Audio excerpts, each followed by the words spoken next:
Welcome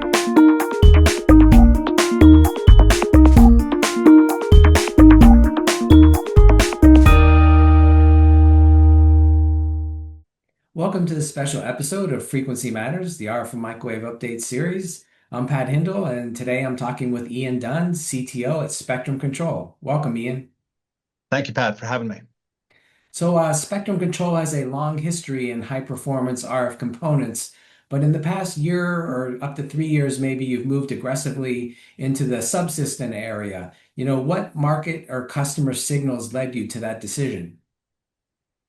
I think the most remarkable part of it was probably the need for speed, and it really comes out of the latest conflicts where people are adapting to the battlefield at levels that were just never seen before. I remember distinctly meeting with one of the government's agencies, and we were talking about a capability they wanted to field. And typical me, I was thinking, oh, something maybe field in a year, and try it out. And they're like, no, no, we need to field it in 3 months. And so it was really that speed element, and it was those conflicts kind of outside of the U.S. domain that we're seeing this acceleration of capability, adaptability, even to some extent composability, although it's a little bit of a wild west in that area, maybe almost almost a little hard for the U.S.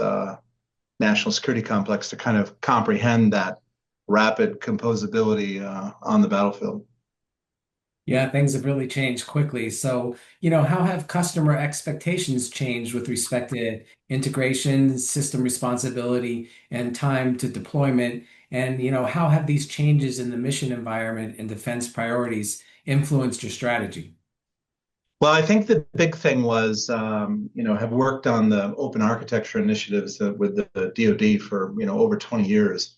When I came to Spectrum, and we all kind of sat down and thought about, where is this going with respect to RF? Maybe one of the easier responses at the time would be, well, it's still not really RF's ball game, right? That's really about the network, the computing, the processing, the interoperability digitally.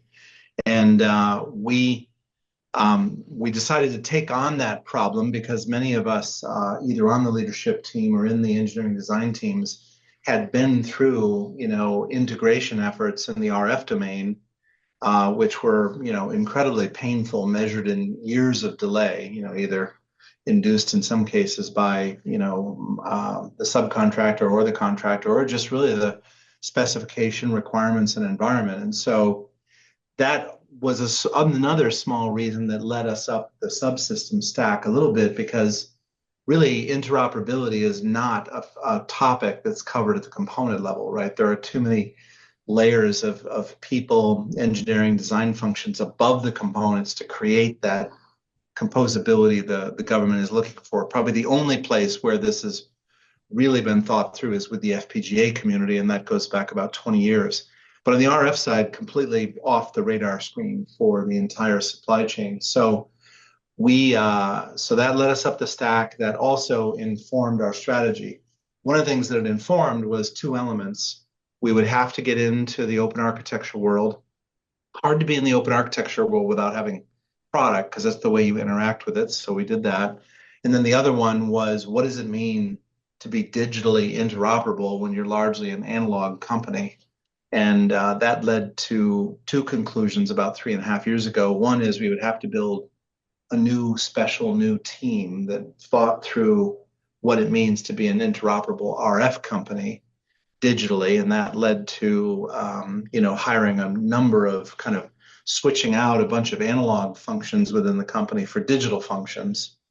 And then once that team was in place, then we could think about where that capability would go, where that digital interoperability goes, into what products. Does it go into the components?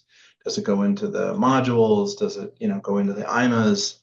And that was probably the most interesting part of the strategy, because it involved people, it involved a whole new way of thinking about digital interoperability with respect to analog. And then it took us about 1.5 years to talk to customers about it. And then, I think everybody understood what we were doing initially, but really couldn't comprehend how it was valuable to them. And then that was everything from, well, how would I buy it?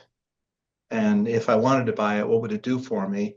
And all the way down to I don't even know if I need this yet. I mean, I think I'm in charge of the digital capabilities. So why do I need to do it that way? So that's kind of how we ended up in that dimension, and that's how we got down this path. And so adding in that digital component and switching out some of the analog blocks, how have changes affected your engineering approach? Yeah, that's a really good question. I think the goes back a ways, but about 2015 and kind of in reverse, RF was treated as a separate engineering function in many companies. And in fact, it was as stringent as even a separate in business function, a separate business, not just a separate engineering function, but RF was its own business and digital was its own business. Some companies, including Mercury, even Cobham in its couple of transitions, went through combining some of these functions. That DARPA helped with this quite a bit too, to help companies combine these capabilities into one entity. But for the most part, the world was pretty well divided. By 2015, some people were starting to experiment with compound business units. I've always felt like it was really a cultural, the segmentation really was cultural, that it started with your engineering degree. You were kind of taught this way in college to think of them separately. I have, two sons in college now, and I can still even see a little bit of this. But so what I wanted to do was we formed a unified digital analog team. We built the team from scratch together. We set the management and direction of it to be unified. We established a kind of a unified strategic planning process around the two. And then we built joint products. And again, because people change takes maybe more time than, computer change. It took a while to get this rolling because we were adopting the interoperability risk on top of ourselves. We were adopting that risk that the primes had been funded and had spent so much time and money on doing. We were bringing it down into our product level and assuming it, taking a clean sheet view of it and constructing a new team around it. So it was, it had some real potential to be different, but it still takes time to train people around that. So I think in summary, the fundamental thing was we built a unified design team that was both digital and analog all in one shot. And Spectrum Control is known for your RF excellence, even though now you've become digitally excellent. How does a digital processing factor into your evolving strategy? Yeah, so far we really don't do much on the digital signal processing. I think that's an interesting question. I probably have had my druthers. I'd have a little bit more capability there.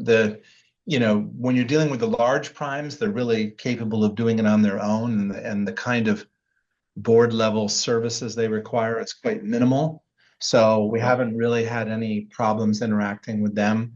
As you get into the secondary, primes, the more maybe, smaller ones or more mission oriented, they could benefit from more, digital signal processing functioning out of the box.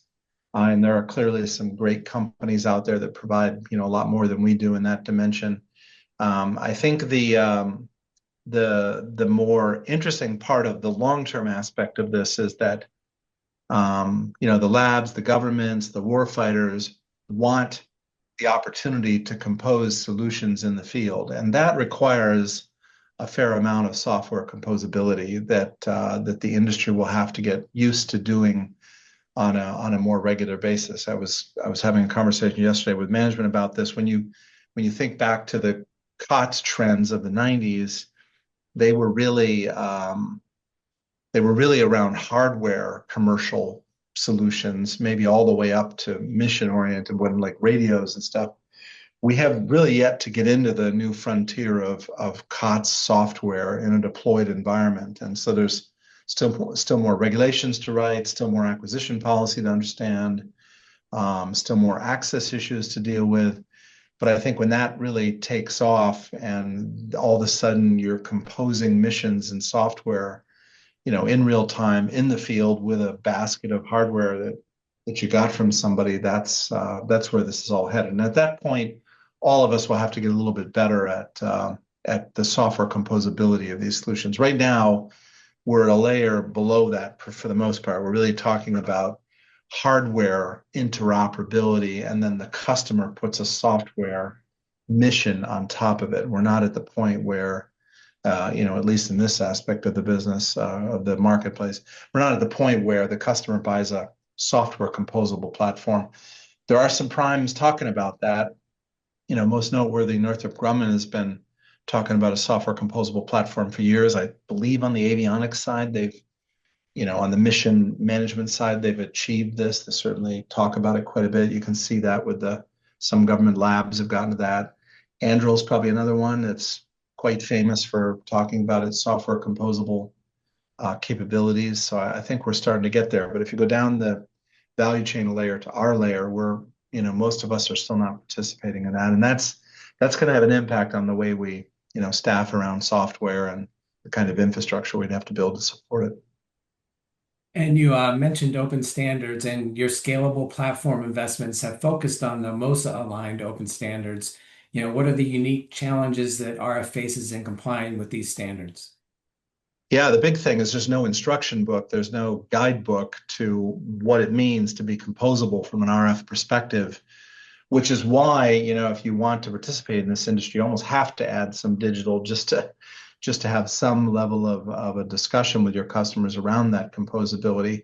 I think it's okay for now, but I think probably one of the more interesting things that's going on in the future is as we get to these really small form factor problems that everybody still wants to get to, and the government wants a composable, Lego-like environment where they can build things up, but hit an economic footprint that we don't hit today, so that they can throw them on UAVs or even throw them out the window or leave them on the side of the road. That interoperability is going to require, some really thinking through the segmentation of the analog problem, right? Today, we don't really talk about, interoperable antenna patches that you can slap on a system and the system reacts to the antenna and, it's off to the races on a mission. It's that kind of edge analog functionality that is largely left to the platform vendor currently. And so as we've entered into these discussions with people, we're starting to peel back the issue of where does analog fit into this interoperability platform. It was fine a few years ago just to say forget it, let's just focus on the digital aspect of this. But that's not a small form factor system. That's not a miniature system, because a miniature system includes all the analog. And so, from an open standard point of view, from an architecture point of view, from a composability point of view, even from a testability point of view, we're going to have to solve that problem. And I think it's going to require a few more analog-centric vendors in this space, because it has to be a discussion about interoperation between vendors. It can't just it can certainly start with one vendor like Spectrum or somebody else who designs and suggests how this all goes together, but eventually it's got to be a community effort. Well, thanks, Ian, for talking with me today about Spectrum Control's evolution into the subsystems and your new design approaches that you're taking to meet your customer needs. We look forward to following your progress and hope to catch up with you again for an update. To our audience, you can give us a like, and you can find more videos at videos.microwavejournal.com. Thanks for watching.